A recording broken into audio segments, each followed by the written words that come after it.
We're back on golf today. Look at that. Picturesque southern Utah taking center stage this week as Black Desert Resort gets set to host the second edition of the Bank of Utah Championship. First round coverage coming your way tomorrow, 5 p.m. Eastern time, right here on Golf Channel.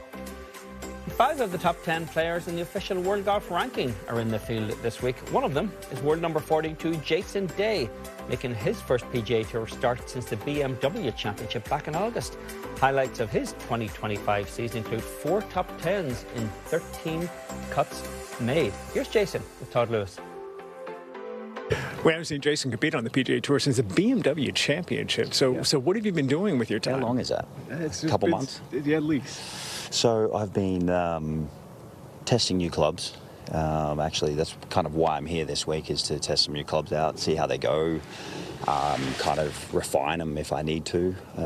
But just catching up on family time. The season's busy, and to be able to take some time off and spend time with the family, it's kind of nice because they don't really see me much when the season's on. So, what does that do for your spirit to get connected with your family again? Well, I can finally be a dad again, which is one of the most important things. So, yeah, obviously they travel with me as well. We homeschool and we travel on the road. We're in a bus together, so it's nice to have them on the road with me. But I don't get to be dad the whole year round just because of the season. So I'm very fortunate in this sport that we can take my family. So. But to be able to have some time off, you know, we did some filming for the YouTube stuff for the lads and all that, but to be honest, it's been nice to have some time off, so I'm looking forward to a good week here. I know this is your first start here in Utah, and from what you have seen of this golf course, what are your impressions? Stay out of the lava rock. From what I understand, I think there was like 200 unplayable rulings here last year, which is quite a lot. And once you go into the black stuff, it's difficult to try and get your golf ball back out. It kind of swallows it all up, and you can't go in there and try and retrieve it just because, you know, there's no way of hitting it out of there. So the golf course itself is beautiful. The landscape around here is amazing. This is the first time I've been to Utah State, so I'm very excited to be here. And from what I understand about the golf course, it's quite long, but the way that the golf course plays, where it's like kind of positioned, I think things start to roll out a lot on the fairways, and obviously the greens are firm and fast, so it's going to be interesting. For some reason, I just can't think that they shot 23 under here last year or whatever it was. So it's I mean, obviously Matt played wonderful golf. Final thing, we're making the turn to the calendar. As you look back at 25, how would you describe the season you've had, and what are you looking forward to in 26?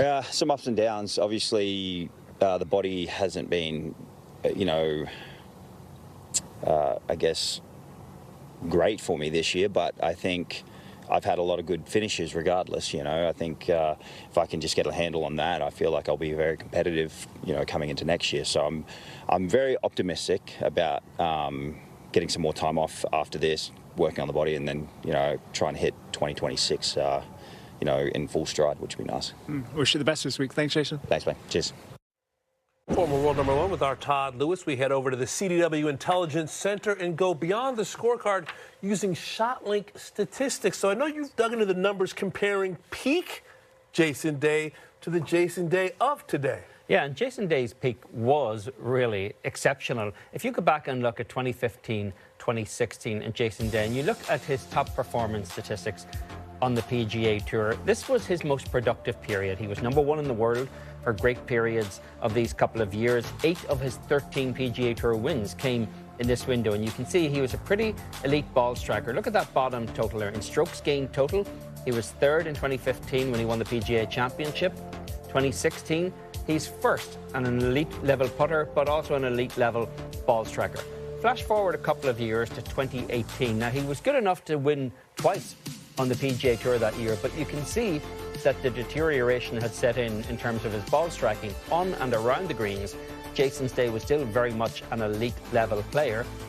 The issues now, he referenced his body kind of breaking down some over the years. You look at where he is now in 2025, and it reflects a lack of confidence, and it reflects a lack of success as well. He hasn't won since the Byron Nelson back in 2023. He's actually only had that one win in the last 7 years on the PGA Tour, and what you can see is the ball striking isn't there. In fact, he hasn't been better, Damon, than 110th on the PGA Tour in strokes gained approach, something he used to excel at since 2016. Yeah. So the ball striking isn't there, and there's that little bit of deterioration as well on and around the greens, and a lot of that could be confidence. He doesn't have a lot of reason to be confident these days. The good news for Jason, and he spoke during the playoffs about it, he's not unaware that he's struggling. This is what he had to say. I've been trying to find my game, to be honest. I haven't been happy with my hitting. I haven't been happy with my short game. It's been scratchy at best. He said my putting has been scratchy. The only thing that's been showing a little bit of form has been his driving.